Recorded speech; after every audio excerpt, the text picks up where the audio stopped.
Namaskar. During last month, I received so many worried letters and people asking me, Dad, what do you think about chipization of humanity? So, because now situation is a little bit tense, we are not certain what is going to happen with our civilization, what is going to happen to our economy, economics, the international relationship, will we be able to travel, and so on and so on. There are so many issues this coronavirus pandemic has created. So, and there is a lots of actually bottled down emotions, fears, anxiety. And that is a very good breeding ground for different theories. And one theory is about chipization of us. So I would like to just share my opinion, what I think. I don't know if I'm right or not, but this is what I think. This is what seems to be logical for me. So one fear is that there will be a vaccine against this COVID-19, and with that vaccine everyone will have to take it and with that vaccine we will be injected a small nanotechnological chip which will be used first as a tracking device and secondly as the manipulating device, which even be able potentially to which will potentially even be able to switch you off, kill you. So this kind of wild fears are there. Though theoretically it's not impossible, but practically our science, our technology is not at that stage to produce such a device. Okay, tracking device maybe, but the device which can manipulate your brain activity, it is quite impossible.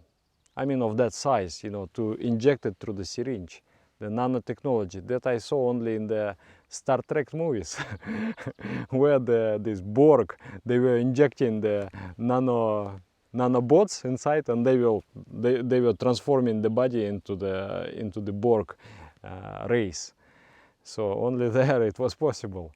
But technologically we still very behind. We cannot, because you know, for the small size you have to have processor there, you have to have some memory, you have to have some software, you have to have a battery or the charging system, and you have to have some, you know, how to manipulate your brain. There have to be some apparatus to to stimulate your neural activity, and we are not yet there. We cannot produce such a device, though it looks like a good way to control the people, but technologically we are not yet there. The closest thing for such a chip is that what is Elon Musk is now developing. He called it Neuralink. I listened to him, I listened to the video, and he is giving interview, and it's quite fascinating. Actually, it is quite fascinating. It is a device this size, and the hole is done in the skull, and that portion of the skull is replaced with the device, and device connects with the brain and stimulates the brain.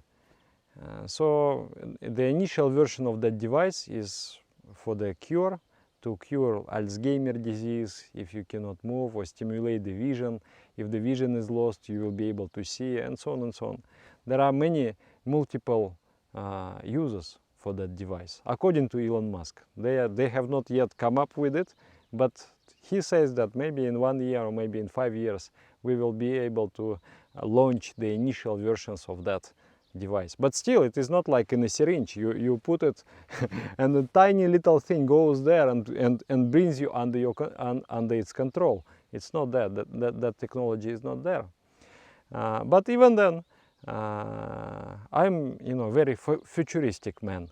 I like the technologies, and I like this kind of Neuralink things that to interface directly the brain with the cybernetic device, you know, with the computer. And Elon, he predicts that maybe we will not be able to, we will not need anymore to communicate. The speech will go obsolete, because we will transmit the ideas just in the form of ideas, you know, in interhuman Wi-Fi. Even we can record the states, emotional states, and so many things. And it is quite fascinating, but it is also scary. It is, yes, it is scary, because if I can record a certain emotion, then who guarantees that this emotion will not be just sent to me and I will have to experience this emotion? So there are many questions that has to be resolved before this device can be used. Who is going to control if this device is completely autonomous and I control it, or it will be connected to some hub where the regular updates will be sent to me? These all questions. And according to Elon Musk, this device is going to increase the human productivity, the brain productivity, 10 times, tenfold, and even more. And it is also a question, like today, there is a huge difference between rich and poor. And tomorrow, if we introduce this kind of devices, the difference will be not only rich and poor, but smart and stupid. And only the rich will be able to afford that kind of device. And the rest of the people, they completely have no chance. They will be completely in ignorance, unable to cope with, I mean, it's like infinite power. And it is all challenges. And I feel we are a little bit behind culturally and spiritually. Technologically, we're developing very fast, but culturally and spiritually, we are not developing. We are not developing fast. There are many, really some things is sprouting. This YouTube and Facebook social networks allowed us to share information, to spread information. 20 years ago, I couldn't dream to have such an audience as I do today. But today, I am able to speak and people listen. And I'm able to share things and people practice and they benefit themselves. It's wonderful. It's wonderful freedom of expression. But at the same time, technologies are developing very fast. Artificial intelligence developing very fast. These devices like Neuralink developing very fast. And we cannot just stop it, because today we don't have world government. There are many nations competing for dominance over this planet. And naturally, one is not going to stand down and say, even the climate change, we cannot reduce the pollution level, because if I reduce, then I will not be able to develop industrially. I don't want to be behind. I don't want to lose the civilizational competition. So I imagine that such a device as a Neuralink has a strategic importance, or like artificial intelligence has a strategic importance, and nations competing, there is an arm race going on. I'm pretty sure of it. It must go on. So the technology is going to develop, whether we want it or not. It is just not in our power to stop it. But then we have to increase our spiritual development. Today, my master said, he said that the humanity today faces the gravest crisis. In one hand, there is a new era of, amazing era, the paradise on earth. And in another hand, there is darkness. So imagine the person undeveloped spiritually, controlling powerful technologies, which enables him to control other people. What's going to happen? It is said that when when technological and intellectual development is faster than the spiritual development, then the civilization becomes demonic civilization. Demonic civilization means everybody is unhappy. The technologies do not increase happiness, rather they increase unhappiness. So if you give to a very undeveloped, like you go to the Stone Age and give them the machine guns, is it going to increase their happiness? It's not going to increase their happiness. Rather, it will create more disparity, it will create more suffering. They will really create the hell on earth. So that's why we are a little bit behind with the spiritual development. That's why I feel it is very, very important to develop ourselves spiritually and to spread these ideas of humanism, of morality, of spirituality and spiritual practice, to not only speak and preach, but become that. It took me many years of spiritual practice. First, I accepted this idea intellectually, that I live for the welfare of all beings. But it was just a beautiful words. But after several years of practice, it has become my feeling, my passion, my desire. So meditation rewired me. It has created a new brain, new endocrinal system, everything new. So that I passionately want that our entire planet, our entire system lives in equilibrium and equipoise. There is a proper environment for the happiness of all. All are in balance, human beings, animals, plants, stones, everything in a very balanced, everything lives and exists in a very balanced ecosystem. That has become a dream. So if I could change like that, everyone can. If we work on ourselves, if we build up our noble expressions, noble emotions, noble desires. And for that spirituality today must be spread. This is the last chance for the humanity. I don't want to sound apocalyptic, because the apocalypse idea is a biblical idea and it has happened already, I don't know how many times in my lifetime. It was 4 or 5 times. Okay, now it is for certain. I remember in the year 2000, 2 preachers came to my house and they said it was 31st December of 1999. And they say, okay, so tomorrow is the end of the world. So are you going to join us or not? I say, it's okay, I'm fine. I'm already doing meditation. I think I'm fine. Then it was somewhere 2008, then 2012. Always there is some prediction, always there is some, the great prophets, or in the scriptures it is said it is like this and like this. And then now finally 2020. 2020, now it's going to happen.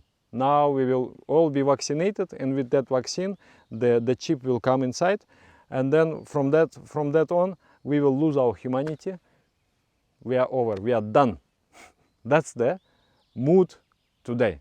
That's the anxiety created by the fear. And then some people are mongering the fear. They're fear mongers. So I think this particular fear is not rational. Just there is not such technology. Okay, maybe tracking device, I understand, because you can just cut it open and put some SIM card there in your hand, and you can pay, you can do many things with that. Okay, that is possible. But the device which will come and then influence your neural activity, I don't think it is possible. Right now, at this stage of technology development, let's wait for the Neuralink, and then maybe they will, after 30-40 years, they will come up with really something small. Okay, the second fear is about tracking, that we are being tracked. We are all constantly on the grid, all the time, 24/7. But it is already there. The cameras are there. Your mobile phone is tracking you all the time. Maybe it's listening also, all the time. And maybe your information is sent somewhere. Who knows? I don't know. I suspect. Sometimes I say something. Just I talk with the friends. And next day, the advertisement suggests me those things. And it's like, what? Are you listening? You, the stupid device, I've paid for you the money I purchased you, and you are listening to me and sending information about me to the the advertising companies. Maybe we are already tracked. And the fear is that since we are slowly going electronic, digital, we're becoming very transparent. All your transactions, you send money, you receive money, you pay, you buy, you sell, everything is recorded. And you cannot do without, the Visa card, you cannot do without accounts. And the currency is slowly going out of use.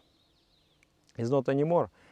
So we are afraid that maybe the system which controls this entire thing will switch you off and you're out. You're out of business. You cannot sell, you cannot buy, just like in the Bible, what it says. And that is a big fear. Or especially the system of social ratings. Like some countries are experimenting now with that.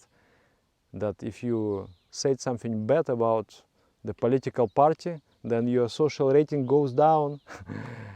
Or if you play too much computer games, your social rating goes down. If it goes very much down, then you cannot even buy the tickets. The air companies, nobody sells you the tickets, you cannot travel. And if I am communicating with a person who has a very low social rating, my social rating also goes down, so I will not communicate with him. So you become like outcast in the present society. So that's a big fear. Actually, it is okay. I mean, we have to be accountable for what we do. But who sets those values? What is good, what is commendable, and what is condemnable? That is a question that we doubt whether that person or persons are really benevolent or not. If the leadership is benevolent or not, we doubt that. That is the fear. But I would say the problem is not with the technology. The problem is that we lost the society. We have become separated. We have become atomized. Society has become atomized. You don't even know the name of the person who is living just nearby you, your neighbor. You never know who is he, what is he doing. There is no cordial relationship. The society has been broken down into the small fractions, powerless. That is the divide and rule. Even the family stands on the way of exploitation. If you are in the family, you are economical unit capable of there is some self-dependence. You don't have to always take loan from the bank to manage your affairs if you are family. Or if you are society, you never have to take any loans. But if you are alone, there is only one way. You go, take the loan, and then pay your loan. And then some countries, they have very small rate of interest, and some countries, they are quite big. And then you take this much, after you paid it, you pay this much. And that is exploitation. Many things, like, for example, many people, I would not say everybody, but some people, they take 30 years, they work 30 years just to buy a house, paying the debts. And I built several houses myself. And I know it doesn't take time, it doesn't take energy. 2 months and you have a house, a nice house to live. But when you have friends, you can build it together. But the present society creates the situation when you are torn apart, you have no friends, really no people who really loves you and cares for you, so that you are on your own. That is the ideology of the present world. You are on your own, and then you are vulnerable. But if you have society, let's say 100 people, bound together by common ideas, by common ideology, by common philosophy, and by the ideology of social unity, those people, like they can create the enterprises, they can create cooperatives, They can live together, and they cannot be exploited. They cannot be exploited. So that's why you find in the present culture, recently I watched one movie, and in that movie, first I was very angry. I was so angry, kind of. I was thinking, what is stupid? what stupid things they do? I thought that they are insulting my intellect. I thought maybe they are stupid, the script writers. Then I thought that maybe they are purposefully insulting my intelligence. Then I thought that no, actually they know what they do. They just inject harmful ideas in the mind of people. In that movie, positive character constantly betrays his people, her people, his people. Constantly. Betrayal, betrayal, betrayal, betrayal. And somehow he gets away with it, and he will say that, oh, I have to live with that my entire life. What is done is done. I have to live with that my entire life. As if it is a justification. Always there is no responsibility. Always like yesterday he was doing something really, really very, very bad and very wrong, and tomorrow oh, I was wrong. And then already he moves with all these people and they accept him. Okay, it's a very wrong message. And there is this message that, oh, you are my, let's say, you are my beloved, and for you I am ready to burn the entire universe. And it is portrayed as a, such a sublime, wonderful, beautiful love that for you I am ready to sacrifice entire world. This is a stupid egoism, selfishness. There is nothing noble in that. It is a selfishness. But it is portrayed as something noble. To inject the poisonous idea in the mind of the people, to atomize the society, to divide the society and rule the society. It's like the family. Today the divorce rate in my country is 70%. 70% divorce rate. They marry, in 2 years, divorce. Why? Because we have been injected so many wrong ideas. 40 years ago, there was this, I like this TV show, this Star Trek movies. There was a different message. There was this Mr. Spock, half Vulcan, half human. The Vulcans is a race which is like very logical, and human is emotional. And his mother is human, father is Vulcan. He was educated in both ways. He was educated as a Vulcan, but he also has a human nature. So, and then he entered the human Starfleet, and he served there as an officer. And then finally, there is a situation where he has to sacrifice himself to save the entire Starship Enterprise. And then there is a dialogue, a piece of dialogue between him and the Captain Kirk. And the captain says, Spock, we are going to lose you. You are going to die. And Spock speaks in a Vulcan way. He says, the needs of the many outweighs the needs of the few, or the one. I have to do it. And there is a beautiful thing that he gives his life up to save everybody. And then finally there is this burial ceremony. And then the Captain Kirk, he speaks the final words, and then he says, of all the souls I met during my journeys, he was the most, and then his face becomes like, he holds the emotion. He wants to cry, but he is not crying. Human. And then I remember I was crying that moment. I was really crying. He was the most human, though he's half Vulcan, half human, and he never really found himself that, what am I? Am I human or am I Vulcan? But he was the most human, because that is the most human, to live for others, to sacrifice for others. That's the most human thing. Not recently, maybe 3 years ago, I read one article. One lady, she became repressed. There was some repressions, political repressions, and she went into the prison. And during that prison time, they have to do some very hard work, and they had to, cut the trees in Siberia in a very, very cold climate, -30. And she was very young, like 20 years old.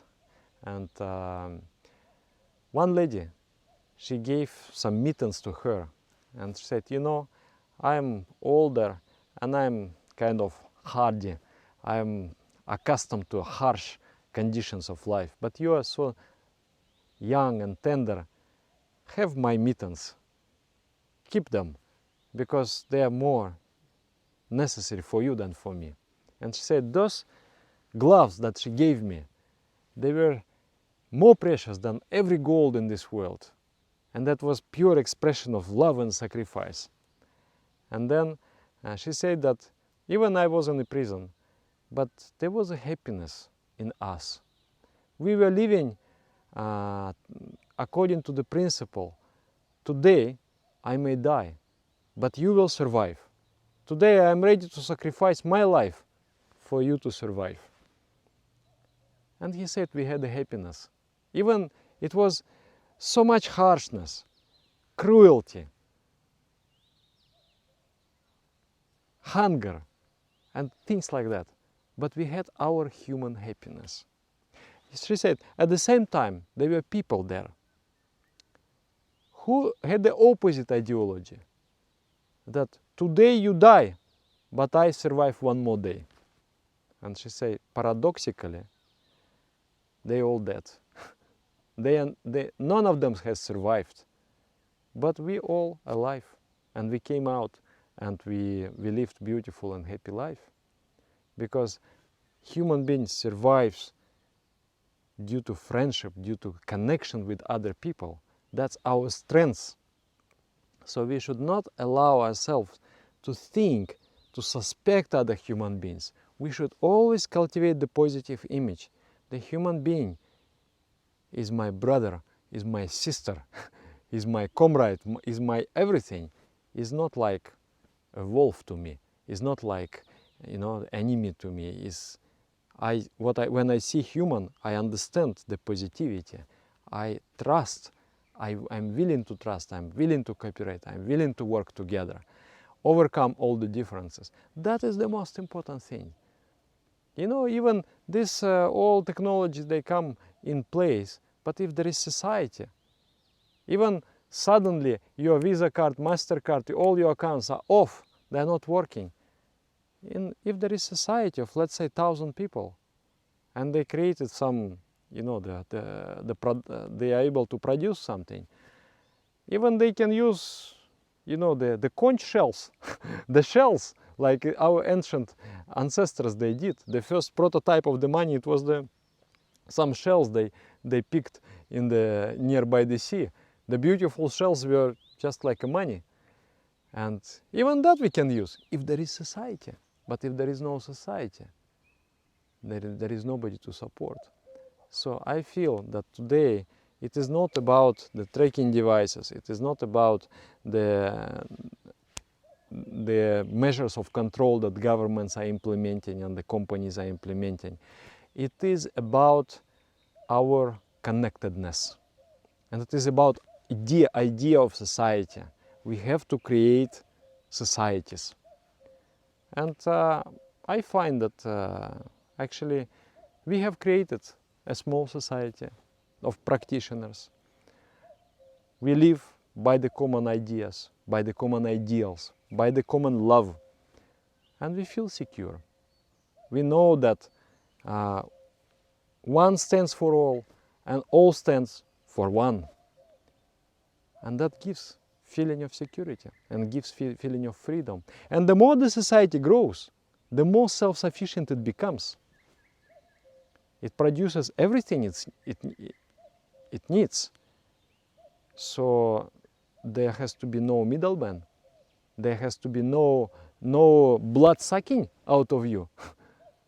What you do is for you. Is for that society to thrive. So that is very important. That's what I feel. And if there is this solidarity if togetherness, we are strong, we are powerful, we are together.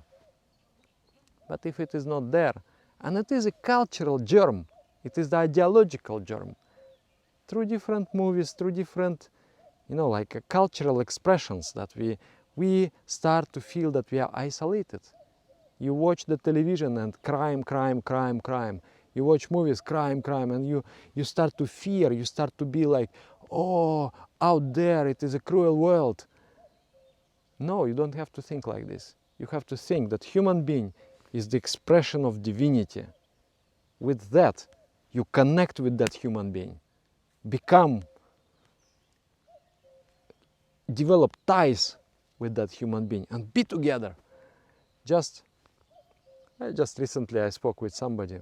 He said, he was talking about his military service experience, and there was like two people of one particular nationality, but they were so together, they were just like brothers.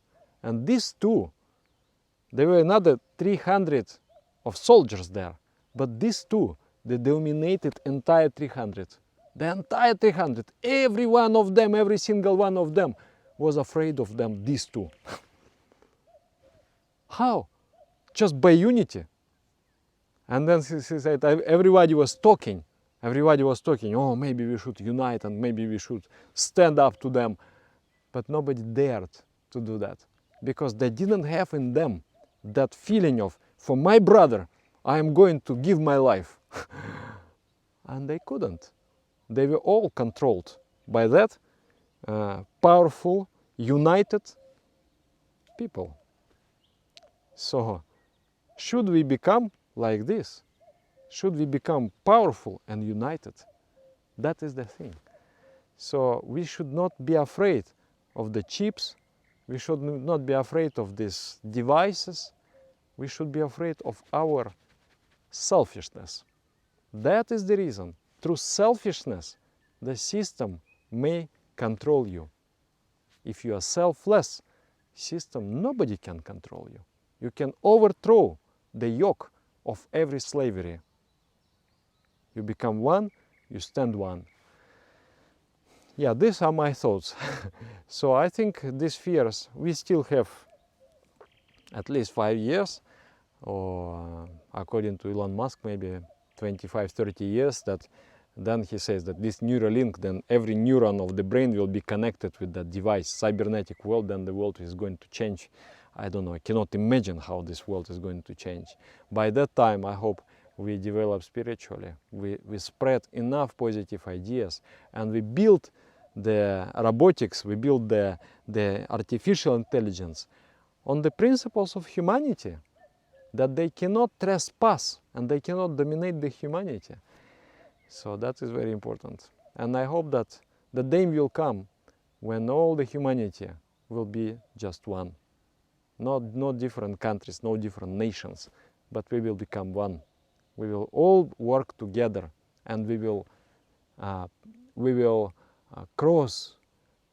go through the universe, and we will inhabit different planets. Every nebula, every star, every meteor will become our playground of humanity, of one humanity. And that is a dream, but that is the path. We have to come there with the feeling of humanity. Awaken that feeling of humanity in yourself. Leave behind the petty fears and petty interests. We have to become cosmic. We have to think large. That's what we are. And first, we have to become free in the social strata and economic strata. And the beginning of that is to start sadhana, spiritual practice. Transform yourself, change your attitudes, change your paradigms. Start to look at everyone just like it is my brother and sister. Develop deep connection, develop deep feeling, love and support. Create the society, at least the group, at least the small community of the people who are just with us together, one for all and all for one. Thank you very much. Namaskar.